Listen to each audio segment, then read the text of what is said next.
Yo, yo, yo, what's good, fam? We're going to go ahead and react to the second part of the interview, because I reacted to the first part, and I know I should have did it back to back, but I've been, doing a lot of videos, just trying to cover a lot of stuff, man. But on this interview, we got a special guest. We got Miss Rayshon in the house. She hasn't really, she doesn't know too much details, so this will be a better reaction. It'll be more of a reaction for her. And I haven't seen the second half. What'd you say?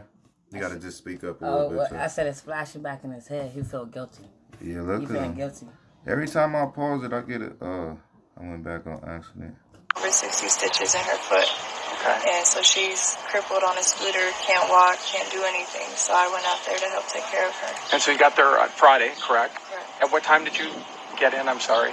I got in around like 5 or 6. 5 or 6, okay. And then you stayed there Friday, Saturday, Sunday, Monday, Tuesday, and Wednesday, right? Yeah, Wednesday's when I came back out here. And what time did the plane leave on Wednesday and get back here? It left that. And they're saying that her mom had bought a plane ticket for both of them.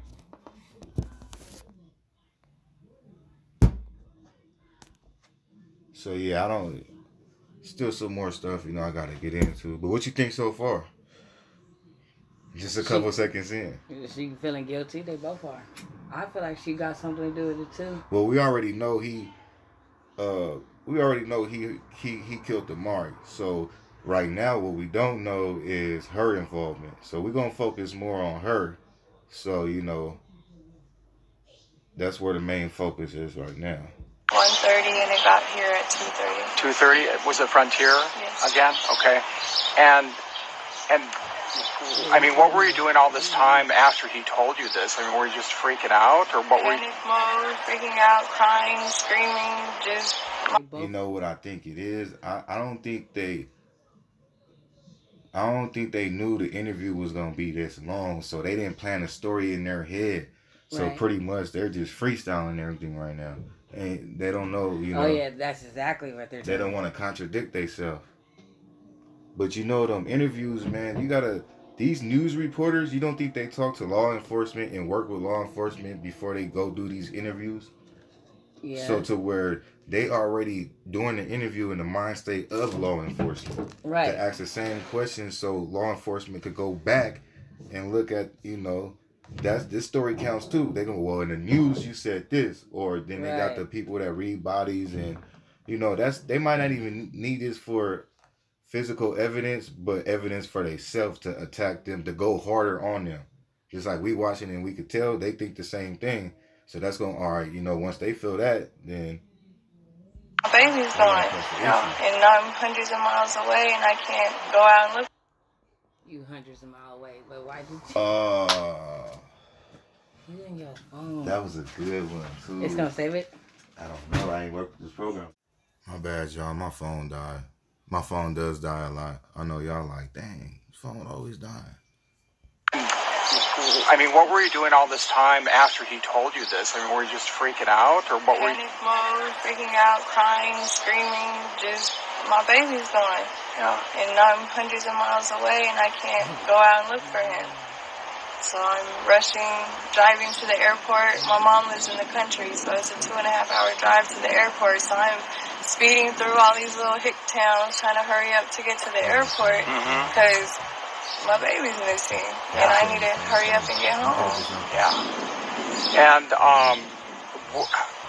what would you say to Amari? I mean, she's out there watching, and it's TV, or the sister's watching, or whoever's. What would you say to him? If anybody got him, bring him back. Anybody know anything, let us know. Mommy and Daddy loves him, and we hope that he's okay and playing happy, and we're going to bring him home soon. I mean, I can't imagine. I mean, it just must be to not have the little boy. I mean, anybody who has a child would just be going, what the heck? It's sickening. He's a little mini human. He's 2. He's defenseless and has no say-so. He can't defend himself. He can't, say I'm done here and I'm coming home. He can't walk. He doesn't know anything. Yeah. And to do this to a child is disgusting. Did y'all see how she looked at him when she said that? To do this to the little child, and then she looked in his direction. So that leads back to most likely she knew what happened. But look, this is what I said in Nina's Boy round table. A point that I had brung up is the fact that she said, right, all right, she said that she sent somebody over there, which is kind of seeming like it was a threat or whatever. It's something that she came up with, right? So now he's running with her story that she created. So that would tell you right then and there that she knows that he is lying, because it's like, all right, I lied about telling you somebody is coming over there. I said that out my own mouth. But now you making up a story off of my story and actually saying somebody came over there, right? When I know myself that nobody came over there, because I created that story for you, not for this situation. Right. So that, you get what I'm saying? Yeah. So that leads back. So that leads back to she knew. And just look at her reactions. Let's take it back to when she was explaining that and she looked. And to do this to a child is disgusting. See how she looked over at him? Sorry. When in reality, all you needed was communication. And I know that a lot of people there's a lot of things being said. There's probably some rumors floating around. There's all probably kinds of crazy talk happening. You know, people might start pointing the finger at your boyfriend or maybe even you. I mean, what would you say if that starts to happen? What would your response be to that? It's inaccurate. It's a bunch of strangers just reading comments and not understanding the situation, not understanding the background, and just trying to put their 2 cents into it when it's all inaccurate. All this negative, hateful energy of pointing fingers at me and him can be put into trying to find our baby and bring him home. Yeah, see, that's the thing where she contradicted herself. And, you know, people think they can outsmart people, outsmart the media, outsmart law enforcement. You might be able to do that sometimes, but when it comes to social media and it's dealing with multiple people tuning in and doing stuff like this, pointing out stuff, you know, sometimes law enforcement go back and look at YouTuber videos and, or, you know, just to see how everybody reacts, man. But the whole point is, she picked him over her job. I don't care. Yeah, that part too, because, you know, it just seems like you're covering for this man at this point. Just on the fact that the point that I pointed out, right, is that you created a lie or whatever it was that you told this man that somebody is coming over there. Boom. We're going to elaborate back on that, because that's like a big crack in the case right there. You told that man somebody was coming over there. And in his story, he said somebody did come over there and take your child. Well, maybe you did think about that. I don't know. But that's a big mistake, you guys. Instead of causing more drama. I mean, we're hurting enough. We're all distraught over this. We're a complete mess, breaking down. And reading all these things and seeing all these hateful things is not helping the situation at all. If we knew where our son was, we would bring him home. Is there anybody in the family pointing the finger at you at this point? Have you heard anybody talking bad about you? His side of the family, of course. We've never had the best relationship, even when me and baby daddy was together. His family didn't like me because I was white and didn't approve of our relationship. And so it's always been bad blood in the family, especially after he went to prison. They blame me for it when really it was his actions. You know, he was the abuser, not me. His own actions put him there. And last thing, I'm sorry I'm going to ask you this again, but can you say who you think was going to come and get him? You told your boyfriend that somebody was going to come. He's getting abused now. Yeah, you could tell it's like a control thing going on.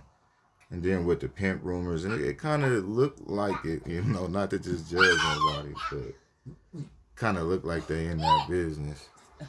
But one thing, like, I don't get with these interviews, man, because you never see a long interview with a person that is not guilty. It's usually the guilty people that steady do all these talking about, man, look, if my kids miss, I'm all right, look, I don't got to answer all these questions. And if my kid is still missing at the time, I need to be out there looking for my child. I'm not going to be doing no 30-minute interview like we in the police department. This is the news people. And if y'all want information like that, I'll give y'all a little bit, maybe a little 5-minute segment. And that's it. It's done because I'm going to be emotional. I'm going to be, you know, it's going to be. This is just not real. Get him. Who was I that? never said anyone was going to come and get him. It was, like I said, it was a misunderstanding. The only person that I would have sent over there would be my grandmother. Okay. So you didn't tell him, hey, someone's coming. Someone's coming at some point. I said somebody would be pulling up and I'll let you know when, but I never said for what or anything. It was a misunderstanding. We had our little... Did something to the kid. Yeah, basically, yeah. Because they still lying about the person coming. Right. And you just basically put on yourself a little bit right there. Talking about you trying to switch it up, saying that you did tell him that somebody was coming over, but not specifically, my bad, y'all. Specifically. And yeah, I'm gonna slip my mind. What else I was gonna say? What you got to say about it? I just feel like they both guilty. At this point, like, she already, like, he told her what it was. But he didn't tell her, like, he told her, like, I did something to Amari. So that's why she came up with that story. I'm going to have somebody come over there. And then... Ooh, that's a good one right there. You know what I'm saying? Like, so, like, now, like, okay, like, I feel like he ended up telling her, like, what he did to her, what he did. Okay. And then, what about this? What about, he heard Amari, right? And then he called her and said, hey, he peed on himself, and maybe just probably didn't tell her exactly what happened. Right. Like, oh, I just barely hit him and he stopped breathing, and so I didn't know what to do, and come up with a whole panic story. Told her like what he really did. So at this point, now she getting all interviewed and all that stuff. So she's like, you know, this is where things hit the fan. Yeah. Disagreement, and I'm poking the bear, he's poking the bear back, and so Poking the bear, huh? You poking the bear, he's poking the bear back. First of all, he's a man and you a woman. So I would think he's more of the bear and you more of the human. You get what I'm saying? So you knew this man was a beast and you poked him. And you know the outcome when you go walk up to a bear and try to poke a bear with no weapons or nothing and see what's going to happen. Something bad is going to happen. So she poked the bear by leaving, maybe. Oh, I'm going to leave and leave you with my son and see what you going to do. So he poked back and killed Amari. So I'll take it. That's deep right there. Hitting us with them riddles. Coincidentally, matches the situation that we're in. Because that's going to be confusing to people. People are going to hear that. Well, I told you to that somebody might be coming, but I'm not really, we just had a disagreement. He was distraught that I was gone, and he wanted me to come back home and, be with my family. And I had told him that, I needed to take care of my mom for the moment. And so he was just upset about it and was, emotional over it.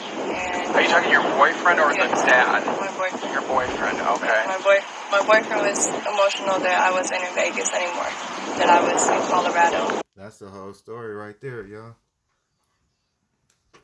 I should have been watched the full interview at first, but I'm kind of glad I didn't. I got to take my time, man. I know a couple people was ahead of me, but then there's still a couple people that's behind me that got to catch up. But wow. She just basically said he was mad and all, so he took the anger out on the baby.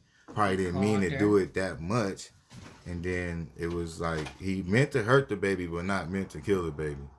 And then I'm pretty sure he most likely called her and was like, hey, this and this. To come home. That's what I'm saying. Yeah, to come home. So, yeah. And then that's what I'm saying. When she got there, that's when he told her, like, oh, that's what I did to Amari.